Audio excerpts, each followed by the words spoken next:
Muy buenas tardes, ¿qué tal? ¿Cómo están? Esto es Eje Ezequiel Gigante Entrevista, como ustedes ya saben, un clásico ya de la cuarentena, che. Estamos esperando al entrevistado del día de hoy, que es Agustín Echevarne, para hablar de su propuesta más que interesante, la de Unidos, ¿sí? Uni y el número 2. Hola Agustín, ¿qué tal? ¿Cómo estás? Hola Ezequiel, muy bien, ¿cómo estás vos? ¿Qué tal? ¿Bien? Muy bien, un placer verte.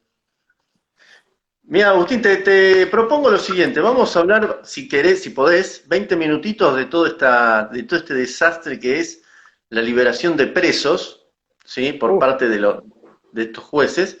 sí, 25 minutos y después vamos a hablar un poco de acción política, de qué es lo que conviene hacer para los que no se sienten representados con lo que hay, para esta nueva, ¿no? Este nuevo emprendimiento que es Unidos, y si hay otras alternativas también las planteamos. ¿Qué te parece? me parece perfecto, me parece buenísimo. Yo lo que veo, Bueno, sí, sí, no, perdón. no, te decía el primer tema, que es el de los presos que están liberando. Yo lo que Sí, esto lo veo en un contexto donde esto no es casualidad. Esto lo que está pasando es exactamente lo que venimos diciendo que iba a pasar. ¿Viste? Disculpame, estoy agarrando el cable que, ahí está, ahora sí. ¿te estás Este, quedando sin batería? No, sí, ahí ya le puse el cablecito, no te preocupes, está perfecto. No, te decía, yo lo pongo en contexto. Esto no es casualidad, esto es un plan, es el mismo plan del Foro de Sao Paulo, es el mismo plan que hicieron en Venezuela, que hicieron en Nicaragua, que intentaron hacer en Brasil, que se lo abortó Bolsonaro, que lo hizo Evo Morales en Bolivia, que por suerte se lo pudieron sacar de encima, y que intentó hacer Cristina Kirchner acá. Pero ahora que esta vez lo quieren hacer, se ve más rápido y están aprovechando el tema del coronavirus. Entonces, ¿qué es lo que pasa? Esto viene en conjunto con otras cosas. Cuando uno mira lo que pasó en Venezuela trajeron los médicos cubanos.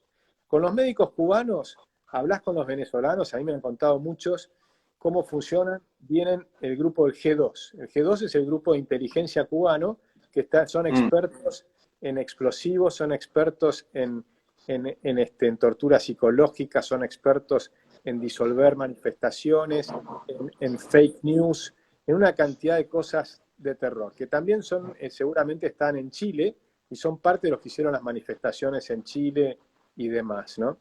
Y el plan de liberar los presos también es parte de ese tema. Porque entonces, ¿qué es lo que hacen?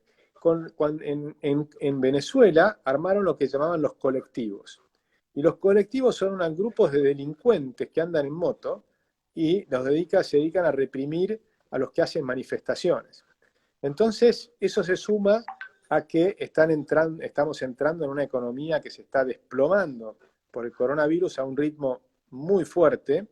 Decidieron hacer la cuarentena de las más duras del mundo, una cuarentena que no es una cuarentena de inteligencia, sino es una especie de cuarentena cavernícola, donde lo que están haciendo es prohibiéndote salir a trabajar a un montón de gente que podría estar saliendo a trabajar con cuidados, ¿no? Con los protocolos que son necesarios de higiene, de barbijos, de control de temperatura, de distanciamiento social y demás.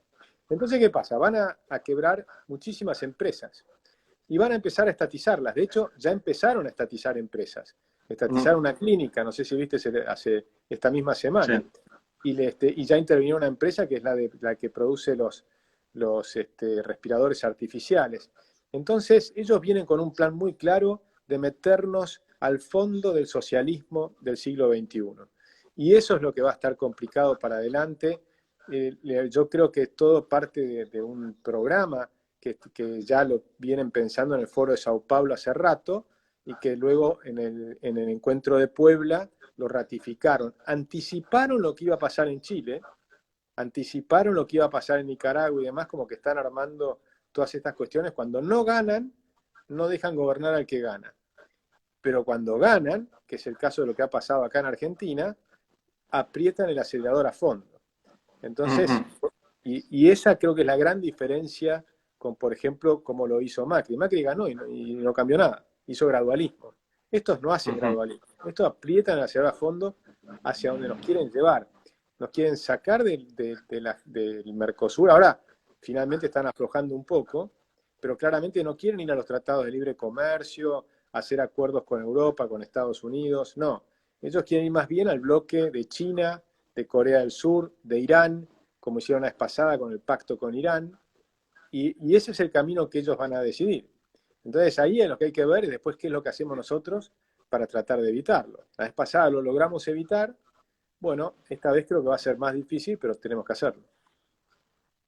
Ahora, Agustín, nosotros, por ejemplo, podríamos haber hecho una cuarentena donde, bueno, que tampoco no sé si llamarla cuarentena, pero un aislamiento inteligente al estilo, creo que vos lo mencionaste una vez, al estilo de Holanda, que yo coincido con ese tipo de prevención, es decir, respetar ciertas normas, que la gente pueda salir a trabajar, respetar, creo que es 1 metro, salir con barbijo, pero no parar el sistema de producción.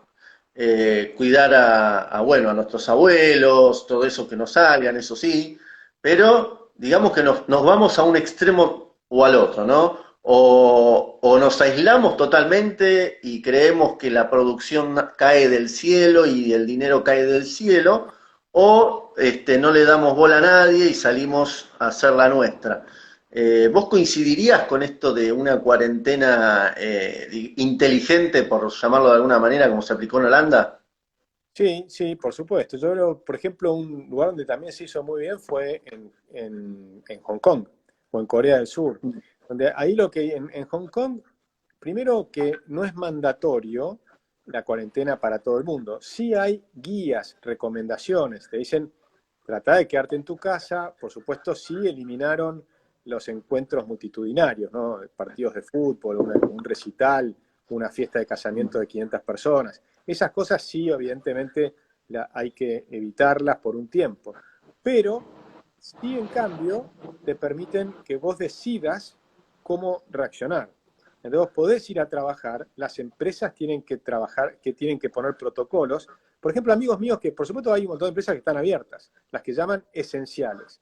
Entonces, los mismos protocolos que están usando esas empresas esenciales, puedes usarlos en todas las empresas. Por ejemplo, un Claro. frigorífico, ¿cómo hacen? Tenés 500 personas trabajando. Bueno, lo que están haciendo es armando grupos de trabajo de no más de 10 personas. Cosa que si hay un contagio, esas 10 personas van a estar en cuarentena, pero no las 500.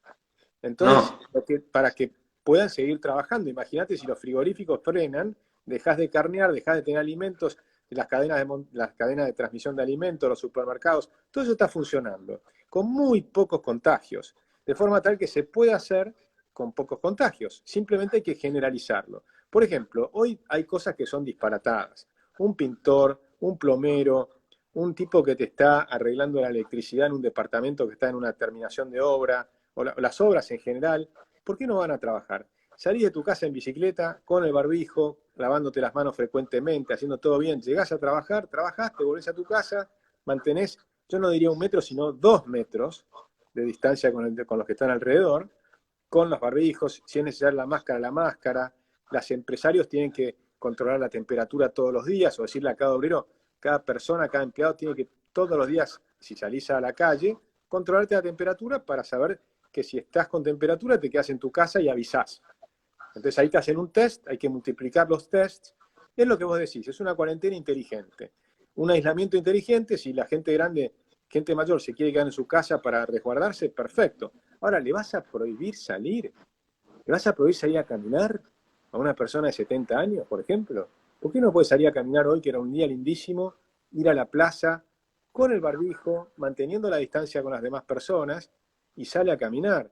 Eso, la gente no se da una idea la cantidad de problemas que genera la cuarentena, inclusive la cantidad de muertes que genera la cuarentena. Y ojo que esto no es solo de Argentina, creo que Argentina es de los peores, pero hay muchos casos muy malos.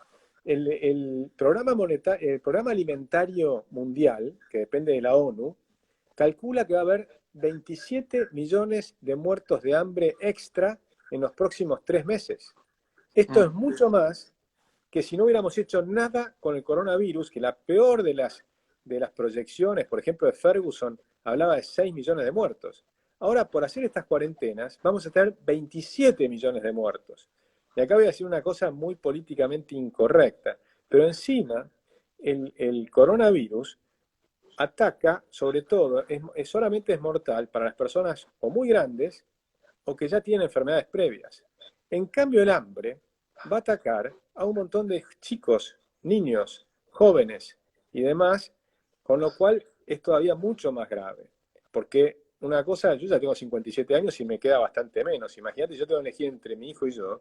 Obviamente tenés que elegir por mi hijo, porque mi hijo tiene muchos más años por delante. Entonces, si vos tenés 80, el otro día se murió un hombre de 103 años. Es una desgracia, pero no es la misma desgracia que si se muere un chico de 15. No es igual.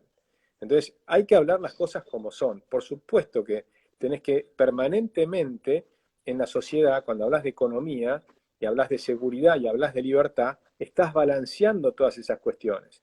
Por ejemplo, en las rutas argentinas se mueren 7.000 personas por año. ¿Las vas a cerrar? De ninguna manera. No las vas a cerrar. Entonces estás evaluando que tenés que dejarlas abiertas por la libertad de circulación, por todo lo demás, y sí vas a tratar de disminuir la cantidad de muertos. Entonces le decís a la gente, pónganse el cinturón, ¿no? Trata de tener buenas rutas. Si tenés malas rutas, muere más gente. Por ejemplo, así es una ruta de ida y de vuelta o de 2 carriles de ida y 2 carriles de vuelta. Vos sabés que así es una ruta de un solo carril de ida y uno de vuelta, hay más accidentes, muere más gente. ¿Por qué no haces siempre de 4 carriles? Bueno, porque tiene costo. Entonces estás permanentemente evaluando la economía, la seguridad y la salud, siempre estás evaluando todo junto. No podés evaluar una por separada y decís, no, muerte cero. Es imposible, no es cierto, no existe la muerte cero.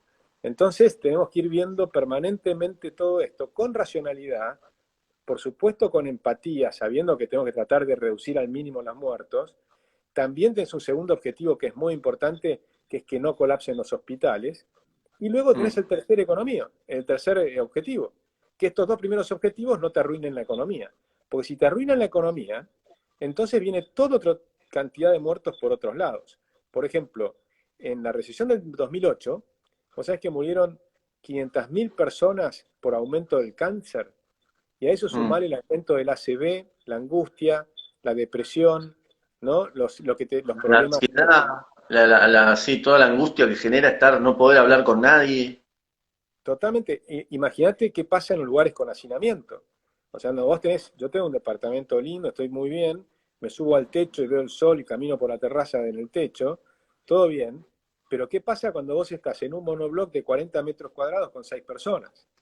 Entonces, ¿qué es lo que ocurre? Aumenta la violencia familiar, aumenta los padres que se meten con los nenes, con los bebés, con los chicos, aumenta la violencia contra las mujeres, es decir, aumenta, además imagínate, ahora tenemos 2 meses, ya llevamos 2 meses, que no se están usando las instalaciones sanitarias de la Argentina. Es decir, la gente no está usando los quirófanos, no estás usando los tomógrafos. Entonces, son 2 meses que no estás controlando la salud de la población. ¿Vos crees que eso no va a significar que va a haber un montón de muertos por paros cardíacos que no se hicieron el control, por cáncer que no se hicieron el control, por problemas de gastritis o cualquiera de esos? Es decir, no podés frenar la economía, no se puede frenar las relaciones entre los seres humanos. La gente que no está yendo al dentista, todas esas cosas que además después van a generar congestionamiento porque durante 2 meses nadie utilizó todas estas cosas vinculadas a la salud. Es un disparate. 70% abajo las donaciones de sangre. ¿Cuánto tiempo vas a frenar las donaciones de sangre?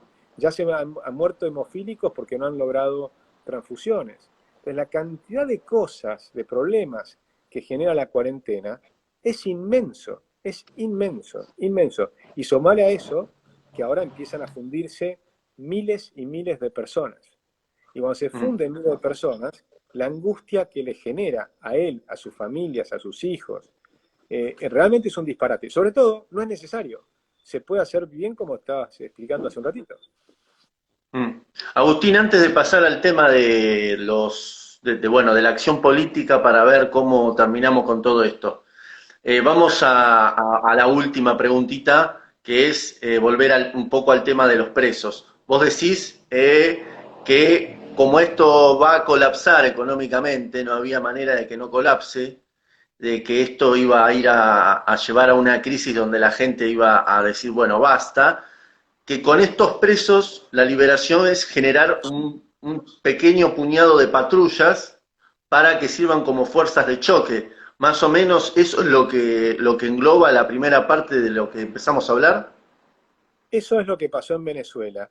Y todo indica que esta gente tiene ese tema en la cabeza, porque por lo pronto han ido al encuentro de Puebla. Por ejemplo, Felipe Solá y Alberto fueron al encuentro de Puebla en su momento, donde están todos los personajes que armaron estas cosas. En Nicaragua, en Venezuela, los cubanos. Es decir, todo este programa que viene armado desde Cuba y Venezuela y que se trató de implementar, ¿qué es lo que les pasó? Se quedaron sin fondos. Por un lado, se les cayó el precio del petróleo, pero además se les fueron los ingenieros y la gente inteligente de Venezuela, muchísimos se fueron. Es decir, que se les cayó el precio del petróleo, pero además se cayó la producción de petróleo. Porque cuando se te van los ingenieros, ¿quién produce el petróleo? Entonces, la producción de petróleo se hizo pelota en Venezuela. Y por supuesto tienen precios ridículos, porque no tienen precios internacionales, tienen hiperinflación, la economía es un desastre total. Y en Cuba, el otro ingreso importante que tienen, además de lo que les daba Venezuela, son justamente el turismo. Y el turismo ahora, que nadie vuela, se destruyó también. Con lo cual Cuba está en un momento muy complicado y necesitado de dólares. Y por eso una de las cosas que hace es exportar médicos. Y entonces explota a los médicos. Vos sabés que Cuba hacen trabajo esclavo. Es decir, los médicos los mandan a trabajar afuera y se quedan las familias de los médicos en Cuba, esos pseudo médicos, porque en Uruguay, por ejemplo, no pasaron los tests y se los sacaron de encima. En Brasil Sí. los echaron, en Bolivia los echaron, en España creo que ahora también los determinaron, están viendo si los echaban también. En Francia creo que los echaron también. Porque ¿qué hacen? A esos médicos cobran en dólares, pero el dinero le ingresa al gobierno de Cuba y al médico le pagan un 10%, el resto se lo queda el gobierno. Y si se quejan, tienen la familia en Cuba. Entonces, algunos se han ido, pero los tienen agarrados por las familias. Entonces, la verdad, son unos cínicos, son gente muy peligrosa, muy peligrosa. Hay que tomarse en serio estas advertencias porque hay que frenar al socialismo del siglo XXI. Y el tema va a ser llegar a las elecciones, tener los fiscales y poder controlar, porque se les va a caer la popularidad, pero en Venezuela tienen un 15% de apoyo y no los lograron sacar nunca más. En Cuba, hace 60 años que no los pueden sacar. Entonces hay que tomarse muy en serio este problema. Bueno, vamos a cómo llevamos adelante una acción política. Hablemos de Unidos. ¿Cómo va el tema? Hablamos un poco en la primera charla de que era una iniciativa de varias personas importantes en los medios. ¿Cómo va el tema de las afiliaciones? Porque bueno, estamos en cuarentena, ¿no? Está todo parado. Está todo semiparado, pero nosotros seguimos avanzando. Ahora tenemos unas 3.500 personas que ya llenaron un formulario que, si me permitís el chivo, se Sí, dice sí, sí, dale. afiliate.unidosargentina.org. Y ahí llenan un formulario para ya tener listas las fichas en el momento que podamos salir a la cuarentena, las llevaremos con globo, como sea, para firmarlas y poder presentarlas muy rápido en la justicia. Ya tenemos unas 3.500, en Capital Federal 1.400, o sea, nos faltan 2.600. Y yo creo que es muy importante que la gente se afilie, y no digo solamente que se afilien a Unidos, digo que se afilien a los demás también, si quieren que se afilien a donde quieran, con Experto, con el Partido Libertario, con la UCD, lo que fuere. ¿Por qué? Porque Argentina necesita volver a tener entusiasmo en la política. Si logramos armar 1, 2 o 3 partidos, después nos vamos a armar un frente y vamos a ir juntos. Pero es muy importante tener éxito rápido. Este año es el año de la gente, necesitamos que se afilien. Afiliarse no tiene ningún problema en el sentido de que no es que te van a hacer nada, no es que tenés obligaciones tan dramáticas, simplemente tenés el derecho a elegir a tus candidatos. Y la gran diferencia de Unidos, que es la que yo tengo esperanza de que nos sirva para unir a todos, y por eso le pusimos Unidos, o podríamos llamarlo Unión en Libertad, Unidos en Libertad o algo por el estilo. No me molesta si cuando nos fusionemos o con otros partidos le cambiamos el nombre y los llamamos Diálogo Republicano. El nombre no es lo que me preocupa, lo que me preocupa es el sistema. Y el sistema es, primero, no es personalista. Esto no es el partido de Agustín, de Gustavo, de Lacha. No, está Gustavo Segre, está Lacha Lázari, estoy yo, Javier Milei nos apoya, está Manuel Adorni, Miguel Ángel Bogiano, Diana Mondino, María Martí, Antonella Martí, Eduardo Martí, bueno, los Martí son un montón. y algunos no son ni parientes. Y algunos no son parientes, ¿no? No, Antonella nada que ver con María ni con Belén tampoco, ¿no? Sí. Y con Belén. Y está Ceci Olive, o sea, estamos un montón. Pero no hay nadie arriba del otro. Esa es la gran diferencia. Si vos vas a trabajar con Expert, te tenés que poner abajo de Expert. En cambio, si venís a trabajar acá, no te pones abajo de nadie. Cualquiera puede empezar a trabajar y vamos a elegir de abajo para arriba las autoridades, y ahí sí vas a tener autoridades, pero van a ser elegidas de abajo hacia arriba, y esas autoridades no van a poder ser candidatos. Entonces, el presidente del partido no va a poder ser candidato. Se va a dedicar a hacer elecciones transparentes para elegir a los candidatos. Y el año que viene vamos a elegir los candidatos de abajo para arriba. Y además le vamos a decir, porque yo se lo digo siempre, se voy a insistir todos los meses, a Roberto Kachanowski, que tiene que estar con nosotros, es un disparate que no esté con nosotros, José Luis Espert también tiene que estar, Ricardo López Murphy también, pero también queremos que esté Gómez Centurión, Cynthia Houghton, queremos un partido donde estemos todas las fuerzas de derechas, de centro-derechas, llamarlo como quieras, liberalismo en sentido amplio, alberdianos, los que nos gustaba la Constitución del 53, es decir, todos los que creemos en la libertad, en la vida, en el derecho a que cada uno tiene a buscar su propia felicidad a su manera, y que cada uno, como es dueño de su mente y de su cuerpo, es dueño del fruto de su trabajo. Por lo tanto, creemos en el derecho de propiedad. La propiedad es de cada uno, y que cada uno tiene que ganarse la vida con su propio trabajo y no vivir del trabajo de los demás. Es bastante simple. Todos los que estamos con eso tenemos que cambiar a Argentina, hacer una transformación muy profunda para el pseudo-comunismo que estamos metiéndonos hace rato, ¿no? Se escuchó muy bajito lo último. Que digo que tenemos que cambiar muy rápido la Argentina, cambiar todo el sistema económico-social para salir de este pseudo-socialismo que tenemos hace rato, donde cada vez hay más gente que vive del Estado o más gente que quiere vivir de los demás. Acá cada uno tiene que vivir de su propio trabajo. Esa es la clave. Bueno, ahora te paso el chivo del partido mío, que es el Partido Demócrata de la Provincia de Buenos Aires. Vamos a hacer 50 y 50. Bueno, no, lo que nosotros hablábamos por WhatsApp, bueno, vos hablando de que conviene más ir a Unidos por un sistema de democracia horizontal, ¿no? Donde todos tienen... Y yo me juego más también por el tema de estar en un partido ya armado, de ganar tiempo.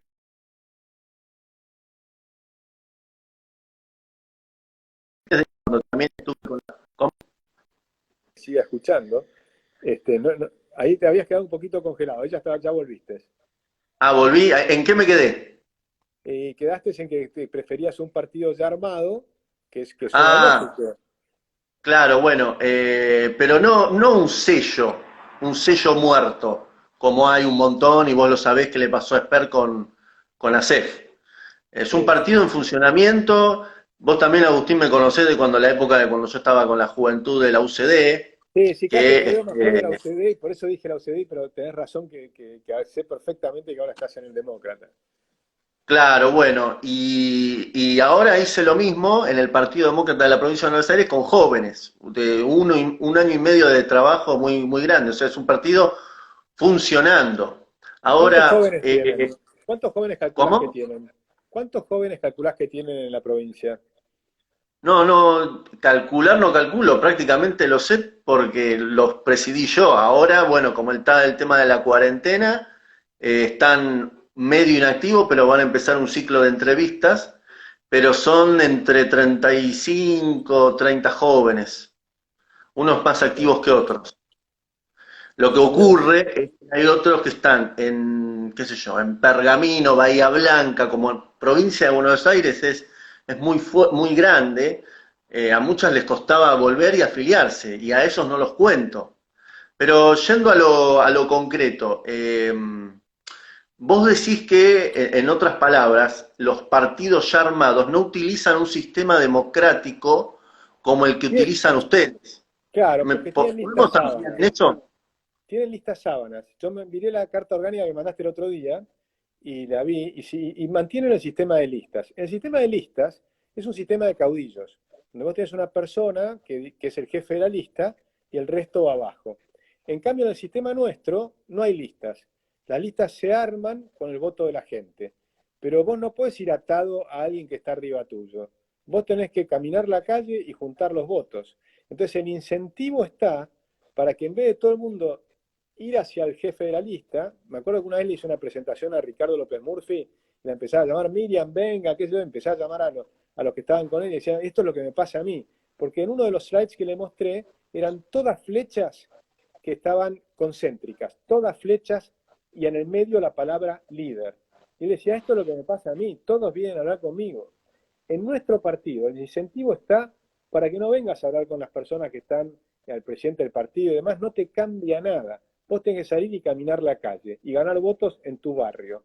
Entonces, querés ser concejal o lo que fuera que te interesa y tenés que conseguir votos. Entonces vamos a tener 5.000 candidatos en todo el país y cada uno de esos candidatos caminando a la calle juntando votos. Entonces va a ser completamente diferente a los partidos que, como los has conocido, el Partido Demócrata, la UCD o lo que sea. En un momento la UCD empezó a tener más democracia y anduvo un poco mejor, ¿no? Después se desapareció. Y ese fue el mejor momento de la UCD, en el 83. Cuando estábamos ahí, que estábamos en UPAU, en las universidades, vos eras muy chico, ¿no? Pero era cuando yo era muy joven, la UCD funcionó bastante bien al principio. Después cuando se metió en el menemismo, ahí se prostituyó. Y ahí empezó a funcionar mal y después tuvieron 1.000 millones de problemas. Pero yo me acuerdo, yo aprendí a leer el Camino de Servidumbre de Hayek porque Álvaro Alzogaray lo recomendaba. O sea, yo entré a Hayek a través de Álvaro Alzogaray. O sea, es el mismo espíritu, son las mismas ideas. Simplemente lo que nosotros estamos haciendo es haciendo una institución que funcione mejor. Que en vez de repetir lo que se hizo antes, elegimos lo que creemos que es el mejor camino. Y ojalá, y yo creo que está pasando, que se despierte la juventud. En la provincia de Buenos Aires tenemos 1.500 personas que se han sumado ahora, pero en esta cuarentena. Y creo que se van a seguir sumando y que va a ser cada vez más rápido. Y ojalá ocurra, porque si en 3 o 4 meses nosotros tenemos armado el partido en Capital Federal, el Partido Libertario ya está armado en Córdoba. Y se está terminando, faltan 35 personas en Tierra del Fuego.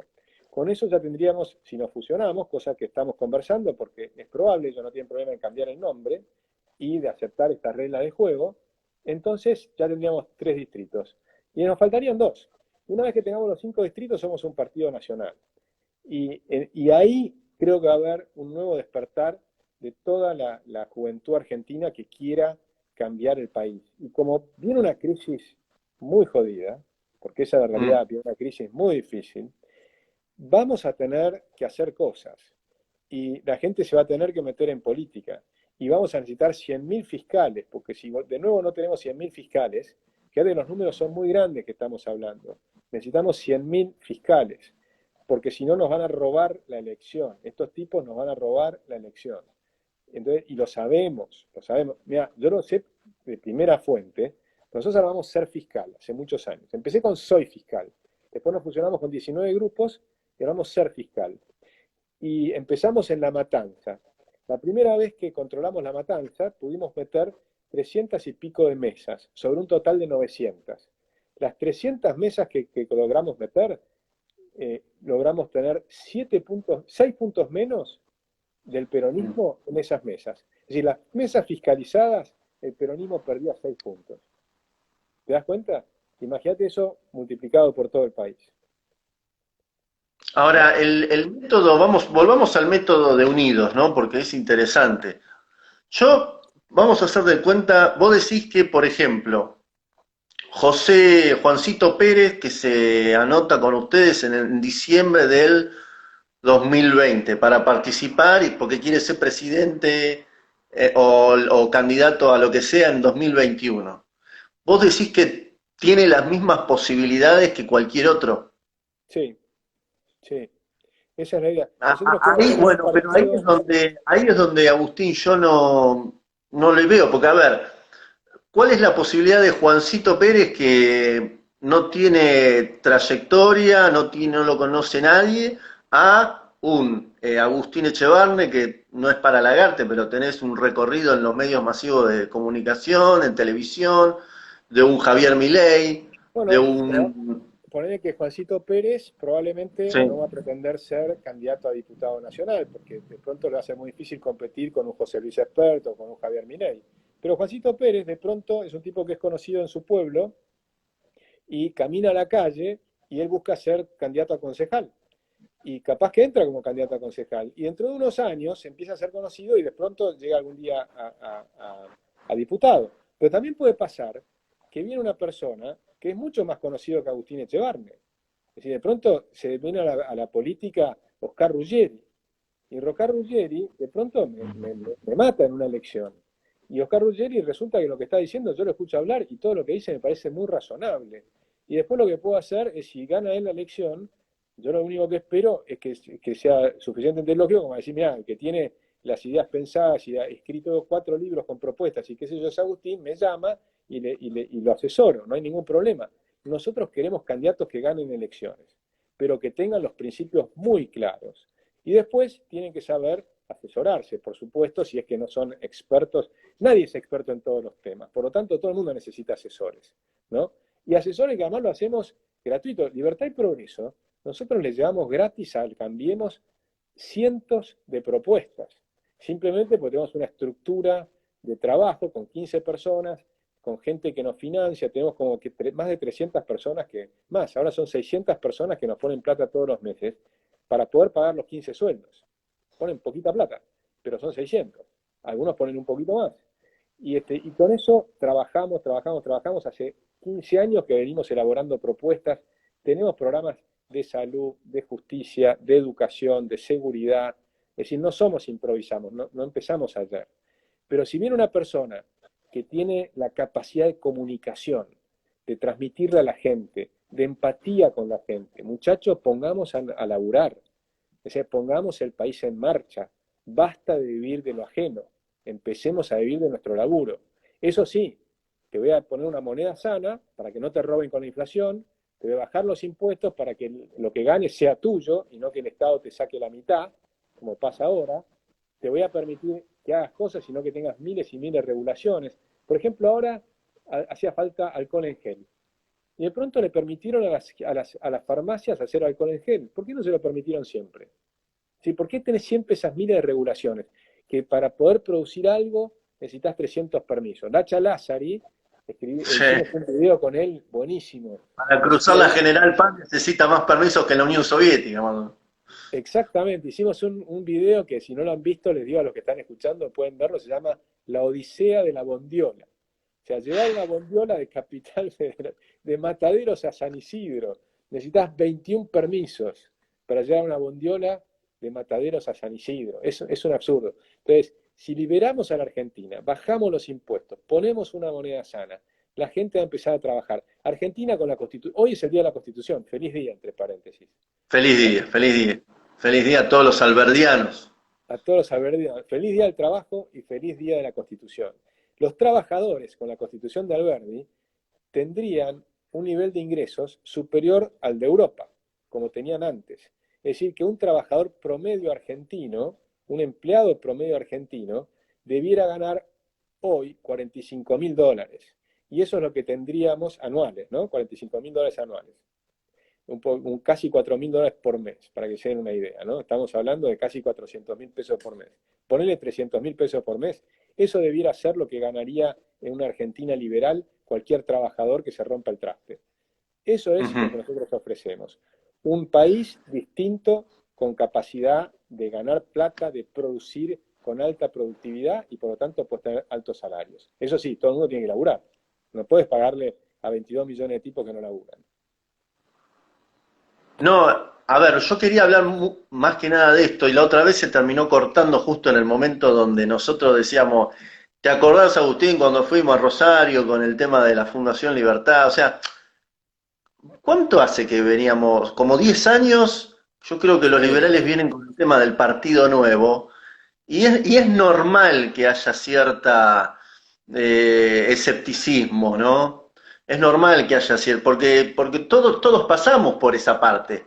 de ir hasta Rosario y no nos ponemos de acuerdo. Después creo que fue de Rosario, Vicente López, Córdoba, una cosa así, la provincia de Córdoba. Sí.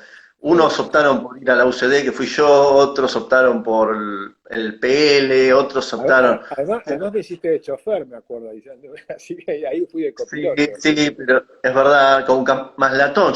Vos sabés que nunca me ha pasado en la vida de estar manejando, creo que 4 horas, con dos personas que, bueno, vos estabas atrás, ¿no? Maslatón adelante, hablando de la política económica de los Estados Unidos. 4 horas así. No sé si se imaginan lo que. Llegué a mi casa así, pero te digo, hasta te diría, es como adictivo. Llegaba a mi casa y quería seguir hablando de economía. O sea, es una. Imagínate si hubiéramos tenido Instagram Live, lo ponías ahí, viste, si le escuchaba a todo el mundo la conversación. No, no, pero esa conversación, pero más que nada, no de Buenos Aires a Rosario. La de Rosario a Buenos Aires es una conversación que si hoy está en YouTube, tiene 150.000 millones de espectadores, porque fue impresionante lo que fue eso. Son 4 horas seguidas de economía norteamericana.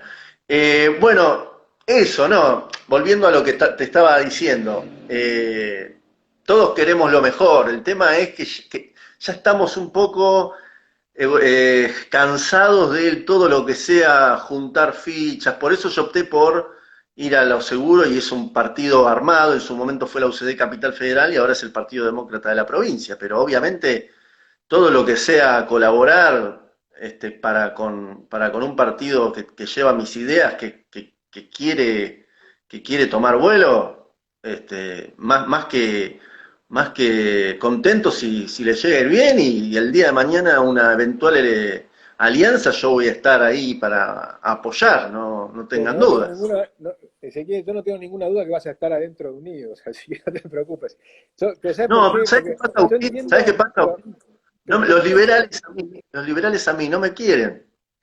Tranquilo, no, o sea, yo reconozco que soy más conservador no y te pasa digo nada, más, hay porque una cosa acá que nosotros hacía. queremos Unidos va a ser distinto, porque nosotros no podemos ser liberalómetro, no tenemos liberalómetro. Acá lo Bueno, que eso es muy queremos es, importante, porque, ¿sabes? Yo me acuerdo, ¿te acuerdas de la campaña del PL del 2013? sí, Bueno, hacían una campaña, además de vender dólares, que fue fabuloso eso, de vender dólares en en pleno realidad era cepo. el PLL, porque era el Partido Liberal Libertario. Claro, PLL, es verdad. Además de vender dólares en pleno cepo, que fue espectacular, había una propaganda que fue aún más espectacular, que es intentar llevar adelante a una persona que no se considera liberal, a decirle, sí, vos sos liberal. Si vos crees que el Estado se lleva más del 50% de tus ingresos, sos liberal.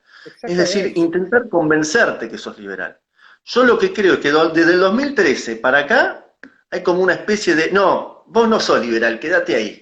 Y ahí me parece que se ha fallado. No, pero eso no somos nosotros. Nosotros somos, fíjate, que la idea nuestra incluso es sumar a Gómez Centurión, a Cynthia Houghton. O sea, la verdad es que queremos hacer una cosa mucho más grande. Tenemos más bien el espíritu que teníamos en Recrear con López Murphy. En Recrear no ponías esos motes. Había un grupo que se consideraban muy, muy liberales. Había otros que venían del radicalismo, pero era un radicalismo sano, el de Marcelo T. Alvear, que para mí son liberales. Lo que pasa es que por ahí no se llaman a sí mismos liberales, no me importa nada. El tema es muy simple, son los principios que hablamos recién, ¿viste?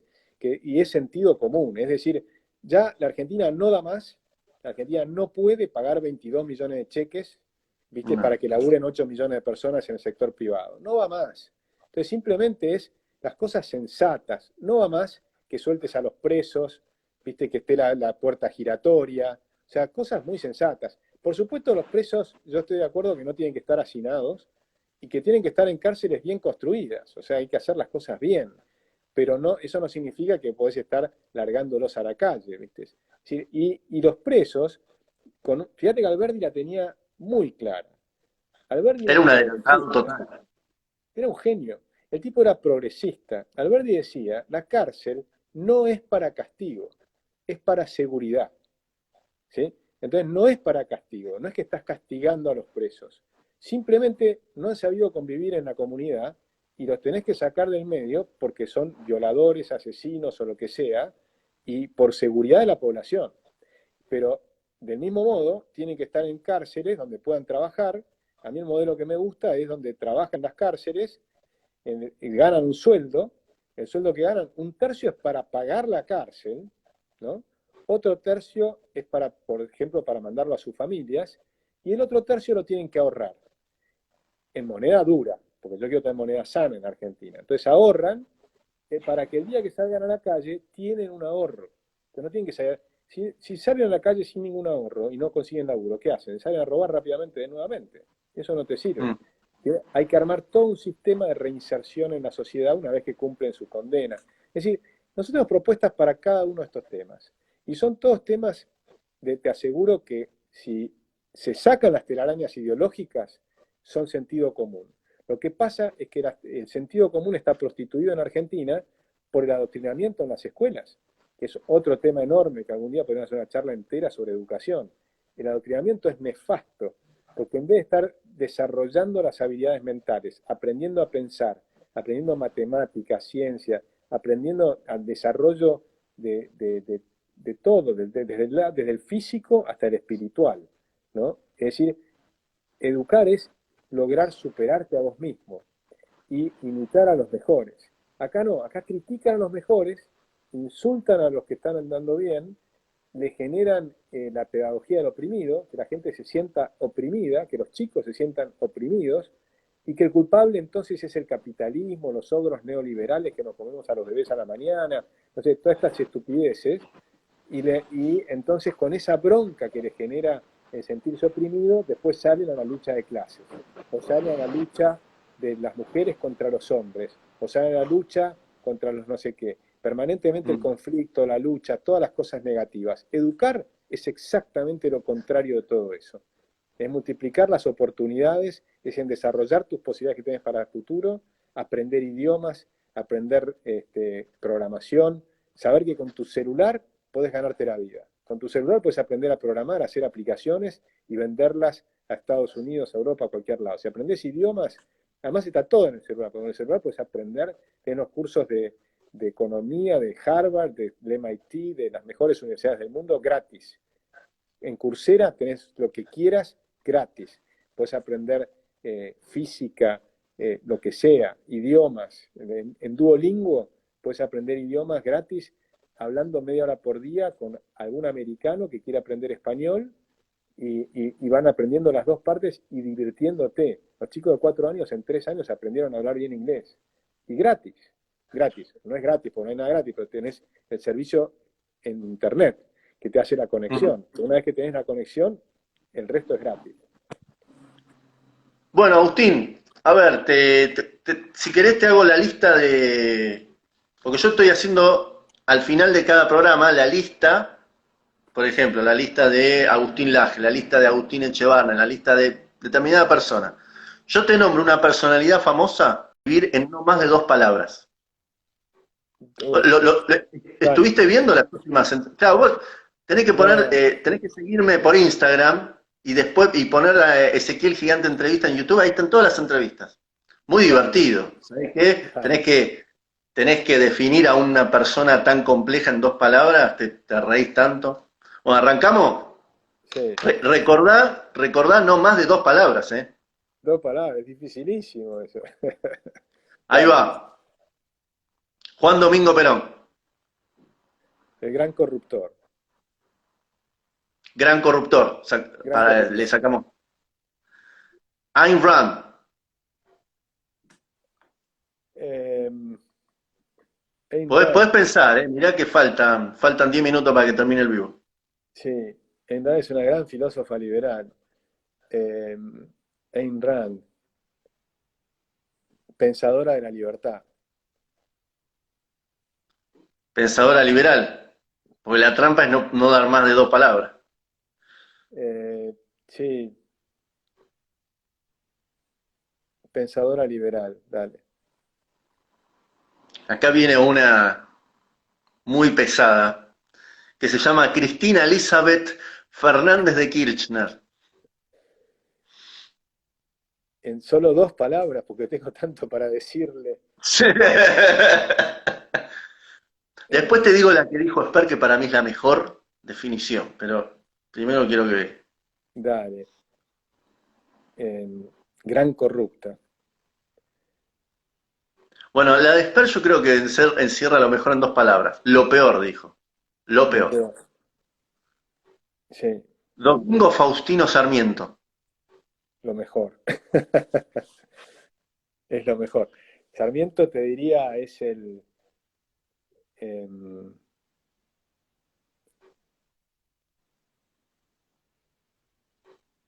es el mayor talento que ha tenido la Argentina.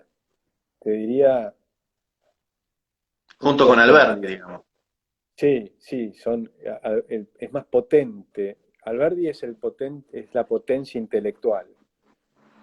Sarmiento te diría que también es una potencia intelectual, pero tiene además el temperamento. Yo te diría Y que lo llevó a la práctica, digamos, siendo presidente. intelecto y temperamento. Donald Trump. Un payaso. Pero liberal. Payaso liberal, ¿te gusta? Payaso liberal. No, no sé si liberal es Eh, la palabra, porque no es exactamente liberal, pero, pero tiene algunas cosas interesantes, Trump, ¿no? Un tipo que ha hecho cosas interesantes, pero es peligroso al mismo tiempo, porque, y además no me gustaría que quiera dar payaso, porque después capaz que si ganamos las elecciones tenemos que ir a conversar con él, así que mejor que no. Pero, pero sí, oh, digamos que you tell es me the clown. You tell me the clown. Te va a The decir. Clown. Sí, pero Trump es un hombre con muchas convicciones, pero lamentablemente no tiene límite. Es un poco bully. Yo te diría, eh, a ver, qué difícil en dos palabras. La tenés jodida esta de dos palabras. Yo te pondría presidente autoritario. Augusto Pinochet. Uf, un dictador de derecha. Dictador derechista. Dictador derechista. Que la gran ventaja que tienen por lo menos los derechistas es que se van. Los de izquierda no se van nunca. Jorge Bergoglio.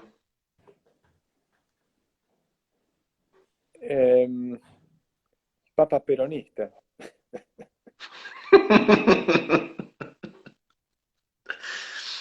Raúl Ricardo Alfonsín. O casi peor, papa populista. Esa me la tenés complicada porque tiene dos facetas.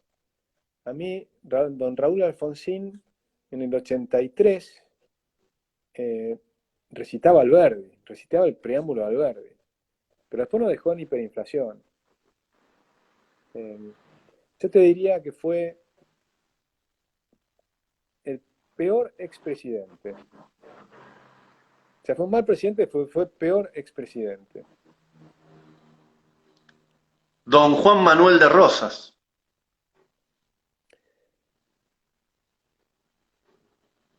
Dictador decimonónico. Perdón, justo pasó un camión. Dictador decimonónico del siglo XIX. Y el último, Mauricio Macri.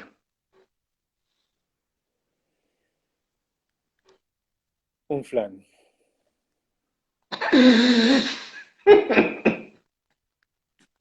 Bueno, Agustín, hablamos, agradecido por la charla y bueno, vamos a intentar sobrevivir a todo esto. Dale, buenísimo. Muchas gracias a ti. Un abrazo grande. Chao, Igualmente. chao. Un abrazo. Chao.